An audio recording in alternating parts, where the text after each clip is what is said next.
Good evening friends, welcome back to our channel stock talk by two brothers. तो चलिए आज इस video में बात करने वाले हैं एक्चुअली ओला में क्या चल रहा है, क्यों उसका जो प्राइस है, स्टॉक प्राइस है, लगातार गिरता जा रहा है और भावेश अग्रवाल जो फाउंडर और प्रोमोटर्स हैं इस कंपनी के, उन्होंने क्या क्या किया पिछले दिनों में। इसकी वजह से ओला के मार्केट का, शेयर मार्केट का क्या हाल रहा, स्टॉक का। स्टार्ट करते हैं। तो पहले 16 दिसंबर को एक खबर आई जहां पे भावेश अग्रवाल जी ने लगभग लगभग जो है 260 करोड़ के शेयर जो है वो मार्केट में बेच दिए और तकरीबन उसका एवरेज प्राइस है 35 रुपए के आसपास। तो फर्स्ट डे जो स्टॉक प्राइस 7 से 8% का डाउन हो गया, वन डे में ही इतना शेयर उन्होंने बेच दिया 260 करोड़ का। जैसे शेयर बेचते हैं इमीडिएटली उनकी कंपनी के जो प्रोमोटर्स है और मैनेजमेंट है, उनकी तरफ से एक प्रेस नोट रिलीज होता है जिसमें वो बताते हैं कि ये इसलिए बेचा गया है शेयर ताकि उनके 260 करोड़ का जो लोन है, डेट है, उसे रीपे किया जाए और अपने प्लेस शेयर भी वो यूटिलाइज कर पाए। और बाकी आगे जो है 34% का जो कंपनी में स्टेक है प्रमोटर्स का और भावेश अग्रवाल जी का, वो बरकरार रखेंगे। तो इसकी वजह से इन्होंने सेबी को भी ये इन्फॉर्मेशन दी थी। ठीक है, अब स्टार्ट करते हैं। अब आगे देखते हैं, फिर से प्रॉब्लम आ गई। वेरी नेक्स्ट डे ऑन 17 दिसंबर को 1.5% का स्टेक 234 करोड़ रुपए में 17 तारीख को भी बेच दिया और उसका एवरेज प्राइस रहा 32 रुपए 90 पैसे के आसपास।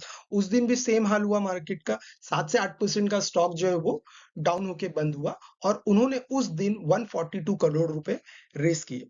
अब यहाँ तो बात समझने में प्रॉब्लम आ गई। सेबी को बताया गया कि एक दिन बेचने वाले हैं, उसके बाद सेकेंड डे 16 और 17 तारीख दोनों के दिन लगातार उन्होंने अपने स्टेक को बेच दिया मार्केट में। तो अभी मुझे ये लग रहा है कि वो जो प्रेस रिलीज दी गई थी ना, वो मोस्टली इसीलिए दी गई होगी ताकि पैनिक में आके रिटेलर भी ना बेच देवे और नेक्स्ट डे भावेश अग्रवाल को अच्छा प्राइस ना मिल पाए। इसकी वजह से लगता है वो प्रेस रिलीज दिया गया। अब आगे देखते हैं कि क्या हुआ है। तो यहाँ पे देख लिए, जैसे उन्होंने बेचा, कंपनी के अपना ऑल टाइम हाई से तकरीबन तकरीबन 80% तक जो स्टॉक प्राइस जो है वो डाउन हो गया और जो ओला का इलेक्ट्रिक मोबिलिटी का जो ये शेयर प्राइस है, स्टॉक है, वो अपने ऑल टाइम लो हाई से लो तक आ गया 80% के ड्रॉप होते होते। तो पहले मार्केट का जो कैपिटलाइजेशन था 70,000 करोड़ का था, ये 2 दिनों के सेल के बाद मार्केट की कैपिटलाइजेशन 13 से 14,000 करोड़ की बची। तो ये बात अभी भी समझ में लोगों को हजम ही नहीं हो पाई, रिटेलर समझ ही नहीं पाए कि क्या हुआ।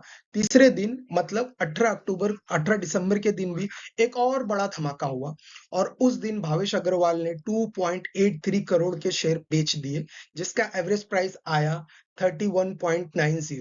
90 करोड़ लगभग शेयर थे और ये कंपनी का जो है 0.64% बनता है। तो अगर आप देखिए 16, 17 और 18 टोटल मिला के जो शेयर प्राइस था 3 दिनों में 16% से और ज्यादा डाउन हो गया।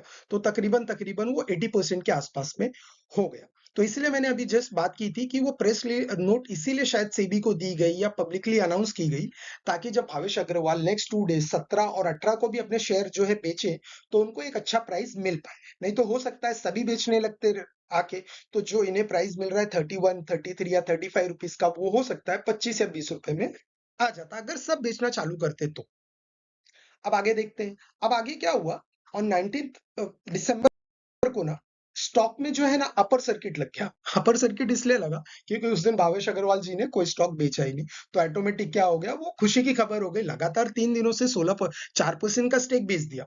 16% स्टॉक प्राइस जो है वो डाउन आके बंद हुआ, लेकिन चौथे दिन उनकी कोई सेलिंग नहीं हुई, तो इसलिए मार्केट ने इसकी खुशी में जो है वो अपर सर्किट हिट कर गया। तो मतलब आप ये समझ लीजिए कि सेबी को इन्फॉर्मेशन देने के बाद भी कि ये वन टाइम एक्सरसाइज रहेगी, उसके बावजूद भी तकरीबन तकरीबन 3 कंटिन्यू डेज तक ये शेयर प्राइस जो है वो अपना शेयर जो है स्टॉक में बेचते बेचते हुए चले गए।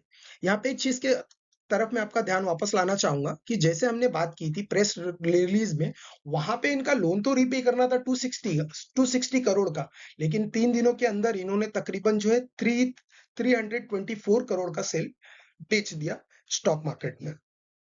तो ये काफी ज्यादा है, 260 करोड़ का देना था और बेचा जो है शेयर वो 324 करोड़ के आसपास का है और एक टाइम का वादा करके 3 दिन तक बेच दिया। और वैसे ही जो है सडनली स्टॉक जो है नंबर 1 से, कंपनी जो है नंबर 1 से डायरेक्टली ईवी सेक्टर में नंबर 1 से डायरेक्टली नंबर 4 पर आ गई।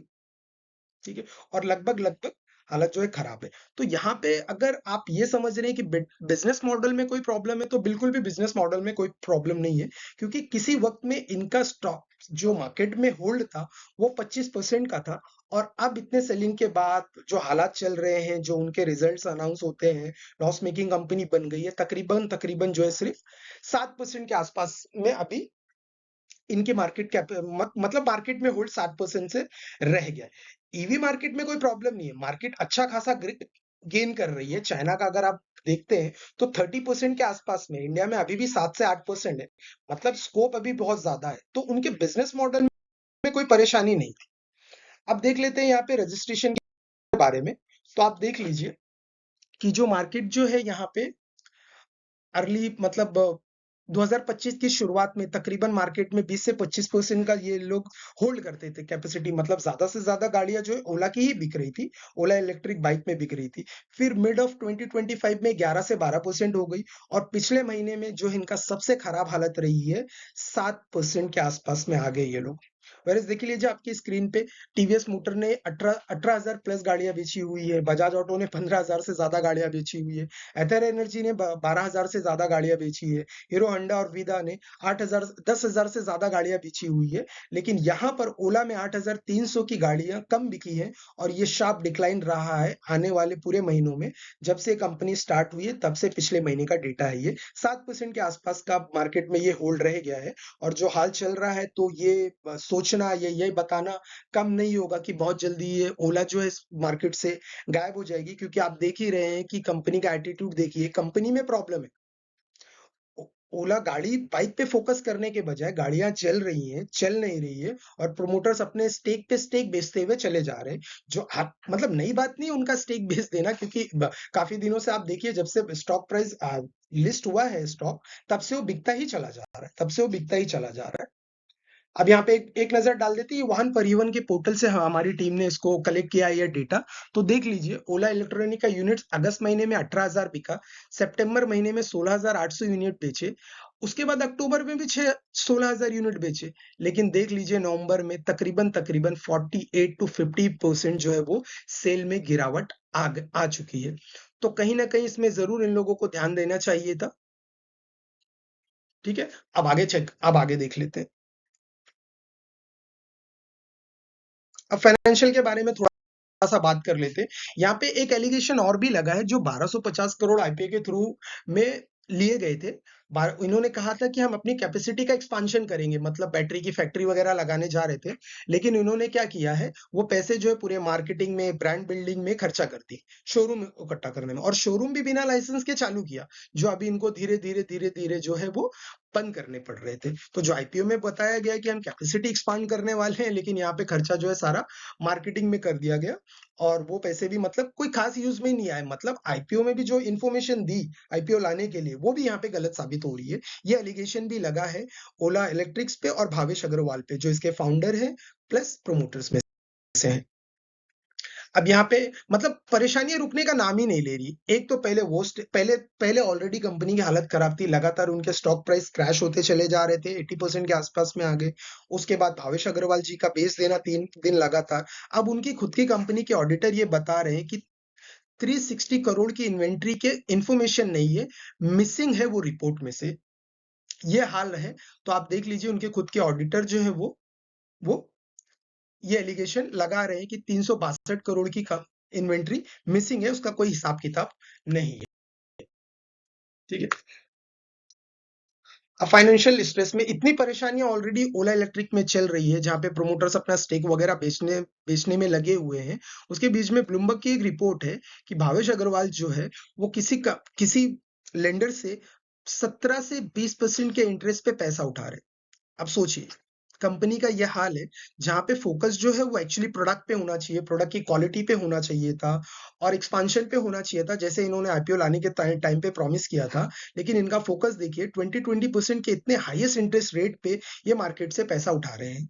अब आगे क्या होगा वो देखने वाली बात होगी। इसका जवाब तो शायद ही मिलने से रहा, क्योंकि उन्होंने तो एक प्रेस नोट रिलीज कर दी थी कि वन टाइम एक्सरसाइज है, लेकिन उसके बाद भी लगातार ये लोग अपना स्टेक जो है वो मार्केट बेचते हुए चले गए। मंथ ऑन मंथ में इनकी हालत जो है, सेल की हालत वैसे ही खराब आ रही है, तो प्रॉफिटेबिलिटी ऑफ द कंपनी के बारे में तो अभी हम बात ही नहीं कर पाएंगे। नाम अच्छा था, लेकिन मैनेजमेंट का जो एटीट्यूड रहा है, बिना लाइसेंस के शोरूम चला रहे, नाम अच्छा था लेकिन इन्होंने काम खराब कर दिया, उसकी वजह से यह हालत जो है वो आज देखने लायक रही है। अब अगर इसको कंपेयर करते हैं कि अगर किसी व्यूवर्स को लग रहा है या भावेश अग्रवाल जी को खुद को लग रहा है, तो मैं बता दूं, चाइना में ईवी का मार्केट 30% का, इंडिया में तो अभी जस्ट 7-8% ही है। आप रोड पे देख ही सकते हैं कि कहाँ ज्यादा लोग आज ईवी अभी भी ले पा रहे हैं। जो डेटा हमें गवर्नमेंट की वेबसाइट से हमने कलेक्ट किया था, वो 7 to 8% का था। 7 to 8% का जो है वो अभी तक मार्केट है, मतलब 30% का मार्केट हो सकता है चाइना में, और ये अभी तक जो है वो 30% के आसपास में हो रहा है। तो धीरे-धीरे प्रोमोटर्स भी अपना स्टेक जो है वो बेच रहे हैं। ग्लोबल में इतना नाम अच्छा था, सब कुछ ठीक चल रहा था। ओला कैब में आए पहले इन लोग, फिर अनाउंस किया कि ओला कार भी बनाने वाले हैं, फिर ओला ईवी भी बना दी, उसको लॉन्च भी कर दिया, लेकिन प्रोडक्ट पे जो है वो कुछ खास इन लोगों का ध्यान नहीं था। क्वालिटी की हालत खराब थी। आप देख ही रहे थे बीच में खबरों में कि ओला इलेक्ट्रिक जो है वो चलते-चलते जल जा रही है, जबकि उसी सेक्टर में एथर कंपनी का आप परफॉर्मेंस देख लीजिए, एथर और बजाज ऑटो का परफॉर्मेंस देख लीजिए, टीवीएस का परफॉर्मेंस देख लीजिए, वो बहुत ही अच्छा चल रहा था। ठीक है दोस्तों, तो इसी तरह से इस वीडियो को रिलीज करने का मकसद ये भी था कि आप लोगों तक पता चल सके एग्जैक्टली ओला कंपनी में चल क्या रहा है। दूसरा ये भी है कि फंडामेंटल एनालिसिस जो है वो किसी भी स्टॉक, किसी भी कंपनी का कितना इंपॉर्टेंट होता है। इसके लिए आप हमारी पास वीडियो में देख लीजिए, जो हमने बजाज हाउसिंग फाइनेंस की वीडियो रिलीज की है अपने चैनल के थ्रू। ये इन्फॉर्मेशन सिर्फ एजुकेशनल पर्पस के लिए दी जा रही है, कोई पर्सनल बाइंग या सेलिंग की रिकमेंडेशन हमारी तरफ से नहीं है। वो डिसीजन आपका अपना होगा। ठीक है, तो यहाँ पे बता दें भी कि फिर से रिटेलर्स का हाल जो है वो बहुत बुरा हो गया। इसके लिए रिटेलर्स आपसे बहुत बहुत ज्यादा रिक्वेस्ट है कि जरूर से जरूर फंडामेंटल एनालिसिस पे ध्यान दीजिए। सिर्फ चार्ट में हरी कैंडल या लाल कैंडल बनने से स्टॉक को बाय या सेल मत कीजिए। आप हमारी लास्ट वीडियो जरूर देखिएगा बजाज हाउसिंग फाइनेंस की, उससे पहले हमने बनाई थी एसकेएफ इंडिया की, फिर उसके आसपास में हमने अमर राजा बैटरी की भी बनाई थी। चार्ट में जाने से पहले, कोई भी खबर सुनने से पहले कंपनी का फंडामेंटल एनालिसिस करना बहुत ही जरूरी होता है, क्योंकि हमारा ये हार्ड एंड मनी है। और फंसने वाला इसमें, इस केस में भी देख लीजिए फंसा कौन। फंसा तो रिटेलर ही। आप फंसे, मैं फंस गया, जिन्होंने भी स्टॉक लिया था फंसे तो वही है, क्योंकि उन प्रोमोटर्स ने तो एक नोट रिलीज कर दी, नहीं नहीं घबराइए, नहीं हम अभी सिर्फ एक ही बार करने वाले हैं, क्योंकि हमें रीपेमेंट करनी है। लेकिन क्या हुआ, 3 दिन लगातार 320 करोड़ का शेयर कर दिया। और मैं बता दूं इसमें रिटेलर को परेशानी कैसे आई होगी। देखिए दोस्तों, जैसे आप मार्केट में जाते हैं, मार्केट में आप जाते हैं मार्केट में आप जाते हैं और किसी भी चीज को परचेस करते हैं बिजनेस करने के लिए या पर्सनल यूज के लिए। मान लीजिए वो आपके काम में नहीं आई, कपड़ा है, फल फ्रूट है, वेजिटेबल है, नॉन वेजिटेबल फूड्स है, एवरीथिंग। वो अगर खराब हो जाएगा ना, तो आपके पास एक ऑप्शन है डस्टबिन का, उसे आप थ्रो कर सकते हैं। लेकिन ये स्टॉक मार्केट है, ये मार्केट है, इसमें अगर आपको शेयर बेचना है तो खरीदार होना बहुत जरूरी है। इसके वजह से वो प्रेस नोट रिलीज की गई, उन्होंने शेयर को जो मार्केट में अपलोड कर दिया, सेल कर दिया, और वो लगा होगा मोस्टली रिटेलर के हाथ में, क्योंकि एफआईएस डीआईएस तो डे वन से ही उसको सेल कर रहे होंगे। ठीक है दोस्तों, तो जरूर से जरूर आपके हार्ड एंड मनी है, उसका जरूर ख्याल करिए, थोड़ा सा एनालिसिस कर लीजिए, ज्यादा मुश्किल नहीं है। आप हमारे चैनल को सब्सक्राइब कर लीजिए, कमेंट डाउन कर दीजिए अगर आपके पास अभी भी कोई स्टॉक में फंस गए हैं या किसी स्टॉक को आप देख रहे हैं, तो हम जरूर उसकी डिटेल वीडियो हमारे चैनल के थ्रू शेयर कर लेंगे। तो आप बस खत्म करने से पहले एक रिक्वेस्ट है, जरूर चैनल को सब्सक्राइब कर लीजिए, वीडियो को लाइक कर लीजिए अगर पसंद आती है तो। मिलते हैं अगली वीडियो में। Thank you.